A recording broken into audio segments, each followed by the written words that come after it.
Well, hello everyone. Well, welcome back to the DC Capstone Report. This is our first report of the new year after our brief hiatus. Today, in the DC Capstone Report podcast, we're going to take a look in the first segment, just a review of the championship game against Clemson, that loss, and what it means for Alabama going forward. In the second segment, we're going to take a look at the new Alabama football coaching staff that Coach Saban has put together for this upcoming year. And then in the third and final segment, we're going to look ahead to what might happen during our spring practice leading up to our spring game. Take a look at some of the players that we might see evolve and into making a push to playing time during this upcoming year. The DC Capstone Report is featured each Tuesday morning on Tide 102.9, The Morning Blitz with Martin Houston. You can listen live at Tide1029.com. Well, welcome back, everyone. It's glad to be back on the podcast for the DC Capstone Report. We really appreciate all of our listeners out there. I hope that during this time when we've had a brief hiatus from the podcast, you've had a chance to check out our website and look at all the wonderful videos and pictures that Lance has been putting up out there. Lance does a great job of taking photos and videos and kind of a review of our last year. In this first segment today, we're going to just want to briefly talk about the loss. We came coming off that loss to Clemson. We really haven't had a chance to discuss it in a podcast form since that time. But looking back on that loss, and it looks like that Alabama winning that game with every potential to win. And what we saw at the end of that game was just really being dominated by Clemson, and Clemson taking the victory over Alabama in a blowout form. A couple of factors I think that contributed to that, and this is my opinion, but in listening to some of the people that talked since that time, hearing Mack Wilson and Josh Jacobs speak candidly about it, and putting that together with the performance, it appeared to me that this whole season, the 14 wins that Alabama had took a toll on Alabama. Through that whole season to come to that point. Getting through undefeated through their SEC schedule was a monumental task, to play some great games against some great foes like LSU and Mississippi State, and getting up for those games, playing against great defenses and great offenses all year long. And then I think what happened was you not won anything at that point. It was on the line to win the SEC championship game, and having a tough game against a great Georgia team, and really having to come back to win that game took an emotional and a physical toll on Alabama. But after that, after winning that game, what had you done? You'd won 13 games, and you were in the playoffs. So now you had to get up for another huge game. And turn around and getting up for that game was against Oklahoma and the Heisman Trophy winner. And everybody really believed that Oklahoma was going to come in and have opportunity to take apart our defense. And what happened in that game was we really peaked, got up, our offense played so well, they got so far ahead of them that Oklahoma just couldn't match our offensive production, and that was a big game. So you won 14 games, and what had you done? You not won the championship. You were coming up against one of the best teams in the nation in Clemson, and it was a game which I thought would be set up for Alabama to peak and to play its best game and win. I'd even predicted it such. But what I saw in that game, it looked like Alabama was mentally and physically exhausted from playing that schedule, and just did not match up well, and made some uncharacteristic mistakes. The turnovers early, the picks, the interceptions that was not characteristic for Tua throwing, and then in that game, just failure to end drives in the red zone with touchdowns. We're just not able to do that, not able to push the ball in, not able to get a good push. Our defense didn't get a good push and hurt their quarterback at all as far as his timing or his throws. And so that really contributed to us getting beat in that game. So that being said, what does that show? What's that set us up for the future? Well, I think we learned a lot about the team and how we coached the team that year, last past year, to help us in the coming years. And what I mean by that, the number one thing I think that happened is if we'd have lost that game as a close loss, or we'd have won a close win, it affected us one way. But by losing in a blowout like that, I really believe that it's caused Coach Saban to really get a fire back in his belly to coach this upcoming year in a different way. And I always say this truthfully, and I believe it's the truth in his character, his coaching ability. Coach Saban is a much better coach when he comes off the loss. I believe. I just think that he doesn't waste these opportunities to learn. And I believe he looked at what happened last year, and he's made some corrections. And some of those corrections are just in his philosophy. I think coming off of a beatdown 2 years before in the recruiting area, he decided he was going to change his coaching staff to concentrate on recruiting. And he went out and got some great young coaches to concentrate on recruiting, and really went all out. But I think what he did in that was kind of corrected, way overcorrected there, and went way out in less experienced coaching, and got more recruiting. And it showed. We had a great recruiting class. But I think it also showed on the field in some of our defensive game planning and our defensive calling of plays, less experience that we had there in the coaching ranks, transitioned down to the players, and I believe that it was seen in our overall performance in the game against Clemson and some of the closer games that we had that year. Well, I think he's gone out, and we're going to talk about it in our second segment, but he has amassed a staff that's kind of fixed that overcorrection and brought it back more to center, and we'll talk about that a little bit. So I believe that's going to help us in the coming season. I think coming off this loss, also our philosophy, our offensive philosophy in this past season was to throw the ball, and we did a great job with Tua throwing the ball to some great receivers. But we didn't rely on our run, and running those RPOs caused us to not have a run blocking scheme that helped us in our normal run blocking ball control offense. And what happened was we scored a lot of points, but we also kept our defense on the field a long time, and we didn't help them in any way, and we got them more tired as the season went along, the more they had to play. I think this coming year we're going to see our philosophy change just a little bit. I believe we're still going to run the ball. I believe we're still going to pass the ball, but we're going to also run the ball to set up the pass instead of the vice versa, throwing the ball to set up the run. I think in the offense we'll see a little more play action, a little less RPOs, and a little more running the ball to set up the pass plays, which will still be open because we got some great wide receivers to take advantage of, and still got a great quarterback with a great arm. So I just really believe that learning from our past mistakes this past season, the overcorrections that we made, the coaching changes that we've made, the offensive philosophy, and then the final thing, I think we're going to have to shore up our defense. I believe he's gone out and recruited both run stoppers and pass stoppers, defensive edge rushers that can get to the quarterback. I think we're going to see our defense put more pressure on the quarterback, because I really believe that that's the one thing that we didn't do against Trevor Lawrence that could have made a big difference in the Clemson game. If we had gotten more pressure on the quarterback, he'd have had less opportunities to make those throws that he made. It'd be a lot closer game. So I think we're going to see us put more pressure on the quarterback through edge rushers, and also have those big defensive linemen to be able to stop those teams that concentrate on the run. So look forward to this upcoming season. I think we learn a lot from our game against Clemson, and I think it'll bode well for us in this 2019 football season that begins shortly with already in our off-season workouts, but begin shortly in beginning our spring workouts as well. You have been listening to the DC Capstone Report.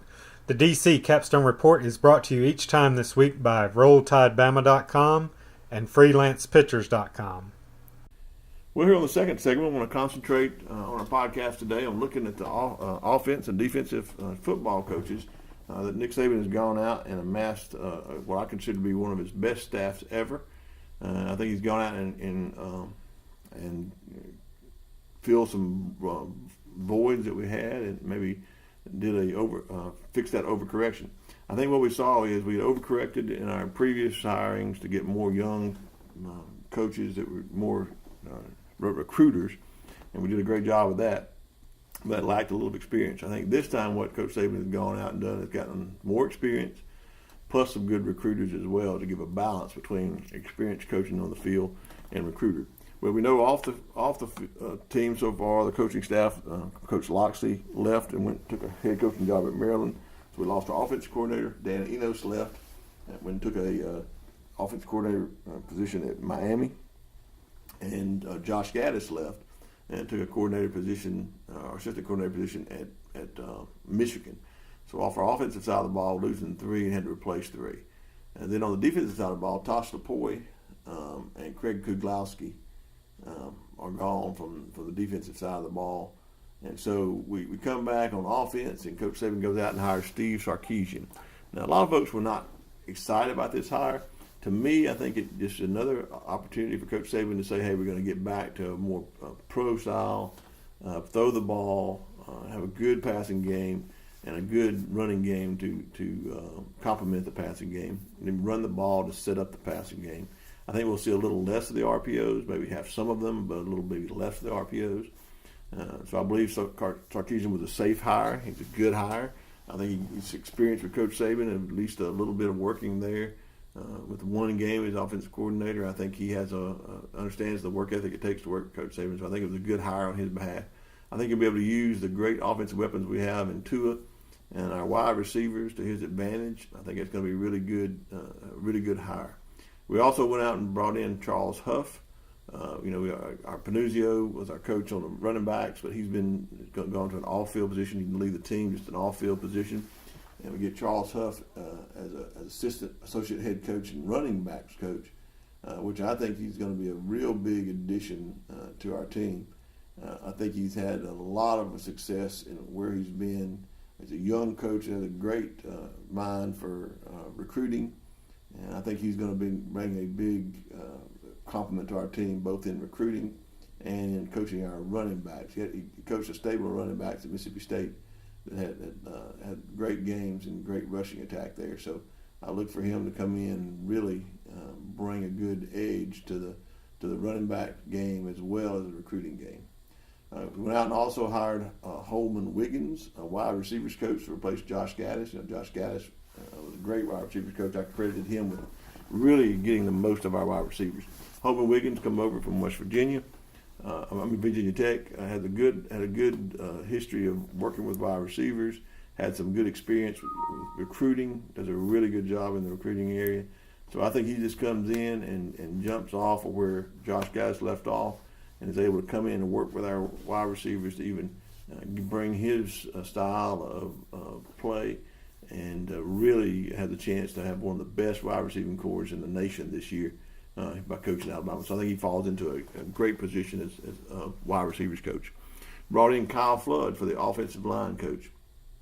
Our offensive line coach, Brent Key, went to his alma mater to coach there. And so back to Georgia Tech, Kyle Flood comes in with both head coaching experience at Rutgers, and then also coaching in the NFL with the Atlanta Falcons. He has a history our experience with Steve Sarkisian, so I think that bodes well in our offense as well. The lone holdover on offense, and the one that we kept from last year, is Jeff Banks. And I think Jeff Banks is an integral part of this team, coaching our tight ends and our special teams coordinator. Our special teams really did better on our return and coverage games, both in kickoffs and punts. I think that return game has really been picked up. I think he really had an opportunity to bring out the best in our tight ends this past year. We saw Irv Smith make leaps and bounds through Jeff Banks' coaching, and Jeff Banks is a premier recruiter. Already, he's helped fill in recruiting, helped fill 2 of the voids that we really needed to update in our kicking game, was our kicker and our punter. We went out and signed the number 1 kicker in the Riker, the kid from Hoover. So I look for Jeff Banks to be able to tutor him to come in and really play as a freshman on our kickoffs and handling our field goals and our extra points, which was a very weakness last year. And I really believe that he's going to add to that. Jeff Banks will get him ready to play. I think he's very consistent. He has a good leg. I think he'll do well. Also, just recently, I think today, we have signed a preferred walk-on punter that's going to come in. I believe Jeff Banks has identified who he wanted, and he went and got him from here in Alabama. I think McGill Toolin, a punter, to come in, and so I look for him to develop him during the offseason. That's one thing we didn't sign with a recruit, but we now have a preferred walk-on that's going to come in. Looks like with Jeff Banks, he's going to do a good job in recruiting. he is a good coach. So the new offensive coach, or Steve Sarkisian, is the offensive coordinator, the quarterbacks coach. We've got Charles Huff as associate head coach and running backs coach. Holman Wiggins, the wide receivers coach. Kyle Flood, the offensive line. And Jeff Banks, the tight end and the special teams coordinator. Now, on our defensive side of the ball, Coach Saban goes out and I think has made some great moves on defense to shore up our defense. He promotes from within Pete Golding, who was already our inside linebackers coach, to defensive coordinator to replace Tosh Lapoy. Now, I have it on good authority that during the season, Pete Golding replaced Tosh Lapoy in the midseason on calling plays for defense because there was just a disconnect there between the coordinator position of game planning and scheming and calling the plays on game day. And Pete Golding served as associate defensive coordinator, and he actually was replaced Tosh Lapoy calling the plays. So I think I think Coach Saban has identified Pete Golding as a person who is much like himself, much like a Kirby Smart. And so I really think that Saban has been molding Pete Golding to be a coordinator. Being a coordinator in the SEC is different than where he came from at San Antonio, but he was a coordinator experience in the past, and he obviously did a good job last year in the last half of the season that Coach Saban wanted to promote him. So I think he gets promoted to inside linebackers coach. He gets promoted from inside linebackers coach to defensive coordinator and inside linebackers coach still. He also brings in Brian Baker as associate head coach and defensive line coach. Now, here in my mind is probably one of the best hires that Coach Saban. He brings in Brian Baker, who has a wealth of NFL experience, but recently coached at Mississippi State, probably one of the best defensive lines in history that Mississippi State's ever had, with Jeffrey Simmons and Montez Sweat. He got the most out of those, but probably with the toughest defensive line we went up against in the season, and thought just did a great job. So I'm looking forward to Brian Baker coming in and really making strides in our defensive line. I think we're going to see a big strides from him, even beginning in spring practice, getting the best out of our defensive line. Charles Kelly comes in as associate defensive coordinator and safeties coach. Now, what's interesting about this is Charles Kelly has a lot of experience. I think he's going to come in and he's going to be that support person for the young defensive coordinator Pete Golding to help him in the game planning, the scheming during the week. I think Pete Golding's got the play calling down, translating that from the weekly duties. I think Charles Kelly's going to come in and help him shore that up. So I think it's a great hire by Coach Saban to get some experience on the staff. And having him coach safeties, I think that's a little interesting because now we got someone coaching the safeties, and we got Carl Scott, who is a holdover still from last year's team, coaching the cornerbacks. Carl Scott got a great deal out of our defensive backfield. We had to replace everybody last year, no experience other than a couple of games, and he did a great job of coaching the cornerbacks. Remember, he lost 3 cornerbacks during the season and still did a great job of coaching even the replacement. So having Charles Kelly as safeties coach and Carl Scott at cornerbacks coach, I wonder what that means for Coach Saban. Where's he going to coach? Is he still going to be helping him with the defensive backs because that's where he's always been? But I think I have something else in mind I think he's going to do, and I'll talk about that in just a moment. But the final coach on defense is Sal Sunseri. He's brought in, he's his father, Vinny Sunseri. Vinny Sunseri played at Alabama. Sal coached here. He has experience all over the SEC and in pro ball of coaching on the defensive side of the ball. He's an older gentleman, brings a lot of experience to the position, and knows Coach Saban inside and out. He's coached for him before. Comes back here with a lot of experience about his scheme, so I think that helps well. He'll be coaching the outside linebackers. That's the 10 on-field coaches. There's a number of quality offensive and defensive analysts that Coach Saban has hired. You got Vinny Sunseri coming in as an analyst. You got Tino Sunseri as a quarterback on offensive analyst coming in, so the whole Sunseri family is working there. And then he brings in DJ Durkin, a defensive analyst, former head coach at Maryland, needs a little rehab on his career. He comes in and has got a great defensive mind. Then on offense, you still got Butch Jones is still here as a offensive analyst. He did a great job last year. I think Coach Saban really likes what he's brought to the team. And then as of today, we learned breaking news this morning that something that I heard was going to happen. Looks like Major Applewhite is coming back, a former head coach, a former offensive coordinator here at Alabama and at Texas. Comes back on the offensive side of the ball, which may tend to lead him helping out more of the RPOs and having Sarkisian coaching on the field the play action passes. So that might still be a part going down the stretch in our offensive game plan. But when you look at our analysts, we have head coaches experience in our analysts. We have head coach experience in our team. Just a real well-rounded coaching staff. Now, I alluded to it earlier. I think the weakest point going forward this year is going to be our middle linebackers. We have not didn't have anybody coming in last year to relieve Mac Wilson and Dylan Moses to any extent. Jalen Moody played a little bit. Ali Cahoe played a little bit. But outside of those two, nobody has a game time experience. So we got Dylan Moses, and we're looking for somebody else. I think Coach Saban needs somebody to be the alpha dog, the quarterback of the defense, to call the plays and run the schemes like he needs. So I think having a safeties coach and a quarterback coach, I believe Coach Saban is going to slide over and coach and help out the middle linebackers to identify that person. We'll see how that works out. We'll see if that's true coming up as we look at spring practice. When we come into that, we'll kind of have an idea. But overall, I think a great coaching staff. I think Coach Saban's put together a great staff. Let's see how it translates to the field. Well, in our final segment here, we're just going to preview our upcoming podcast as we go through the next couple of weeks and on into March. We got April 13th set as a spring game. As spring practice begins, we're going to start talking about spring practice, kind of going over some players and looking forward to what we can talk about in the days ahead and look at some players. Some of the players that I've already identified that keep a watch on and look at. We look on the offensive side of the ball about how the offensive line is going to shake out. What's it look like? Who's going to be at center? Who's going to be at the different positions to replace those that's gone on? Will be potentially playing NFL next year. We also got to look at running backs. With losing Damian Harris and Josh Jacobs, who's going to be the one to rise top? Will it be Najee Harris? Will it be Brian Robinson? Or will it be somebody else that's on the team that'll step up that may have been redshirted? We'll look at that. And then on defensive side of the ball, we need to know who's going to be that middle linebacker, who's going to come up and start with Dylan Moses, who'll be calling the plays. That's got to be identified.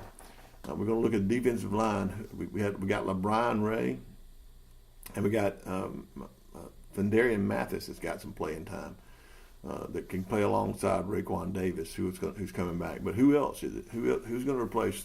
Who could be the next Quinion Williams? Would it be Christian Barrymore? Would it be Stephon Wynn? Will Jerez Parks have an opportunity to contribute? We'll look at that in the days ahead. And then at that outside linebacker position that's going to put some pressure on the quarterback, who's going to be the ones that come up? We got Terrell Lewis and Christopher Allen coming off injuries. Can they come back and contribute at a high level?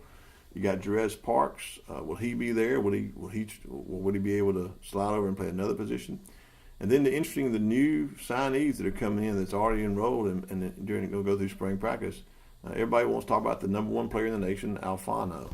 And can he come in and that edge rushing position and dominate and make a big name for himself as a freshman?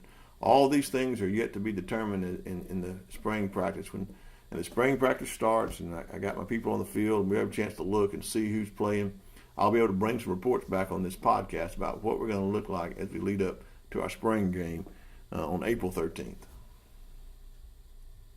You have been listening to the DC Capstone Report.